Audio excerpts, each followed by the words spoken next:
సంసార సాగర నిమజ్జన ముహ్యమానం దీనం విలోకయ విభో కరుణానిధే మాం ప్రహ్లాద ఖేద పరిహార పరావతార లక్ష్మీ నృసింహ మమ దేహి కరావలంబం.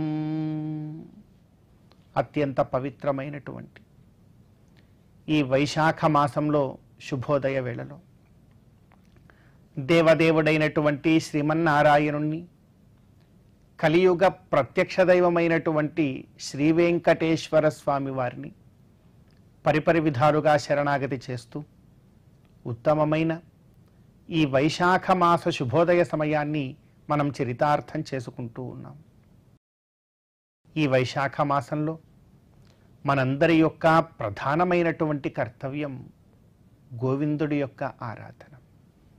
గోవిందుడి యొక్క పరవ్యూహ విభవ అంతర్యామి అర్చావతారాల యొక్క వైభవాన్ని బాగా తెలుసుకొని మన కోసమే పరాది 4 రూపములను వీడి అర్చావతారంలోనే ఈ కలియుగంలో మనందరికీ కూడా చేరువలో ఉన్నటువంటి ఆ గోవిందుడి యొక్క గొప్పదైనటువంటి కరుణా హృదయాన్ని అవగతం చేసుకొని ఎప్పుడైతే భక్తి ప్రపత్తులతో మనం కైంకర్యం చేస్తామో అప్పుడు గొప్పదైనటువంటి ఫలాన్ని మరి మనందరం కూడా పొందవచ్చు.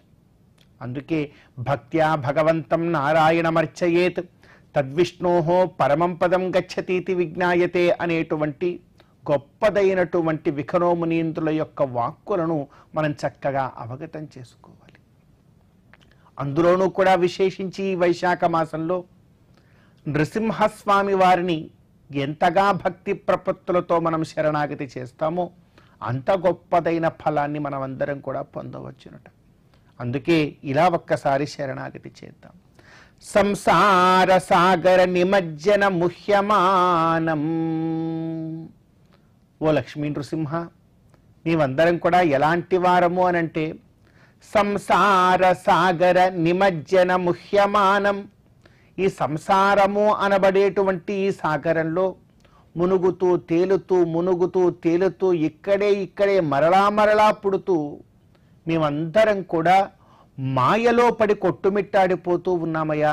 ఈ సంసారము తప్ప వేరొకటి ఏదీ కూడా చూడలేనటువంటి పరిస్థితి. బావిలో కప్పల వలె ఈ సంసారంలోనే పడి ఉన్నామయ్యా స్వామి. అందుకని సంసార సాగర నిమజ్జన ముహ్యమానం దీనం విలోకయ విభో కరుణానిధే మాం. ఓ కరుణానిధే, నీకు చాలా కరుణ ఉన్నదట కదా. లేకపోతే ఎక్కడో వైకుంఠంలో ఉండేటువంటి నీవు చిన్నవాడైన ప్రహ్లాదుడు ఇందు ఉన్నాడు అనగానే అందు ప్రత్యక్షమైనటువంటి వాడివి కదా. ఎంత గొప్ప కరుణామయుడివి. ఆ ప్రహ్లాదుని కన్న తండ్రే కడతేర్చాలని చూసినా కూడా అనేక సందర్భాల్లో నీవు దగ్గర ఉండి కాపాడినావు కదా. ఎంత గొప్ప కరుణామయుడివి. కనుక కరుణానిధే త్వాం. ఓ కరుణానిధి, నీవు మమ్మల్ని రక్షించాలి.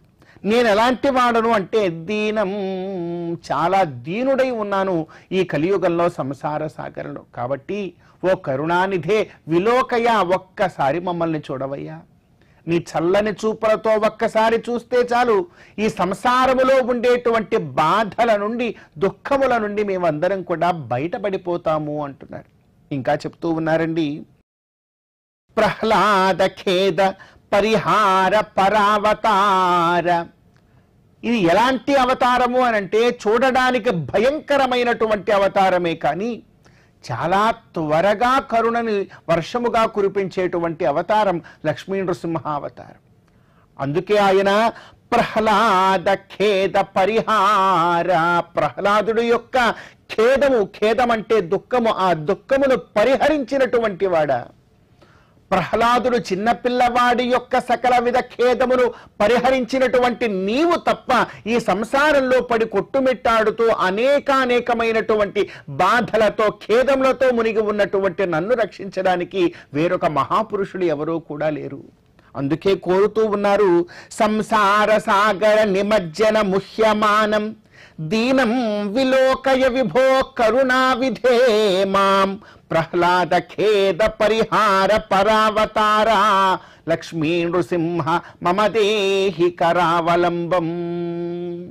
ఓ లక్ష్మీ నృసింహ, ఇటువంటి దీనుణ్ణి నన్ను అనుగ్రహించమని మనమందరం కూడా ఈ వైశాఖ మాసంలో కోరుతూ స్వామివారి యొక్క పరిపూర్ణమైనటువంటి అనుగ్రహంతో ఈ వైశాఖ మాస శుభోదయ సమయాన్ని మనం చరితార్థం చేసుకుందాం.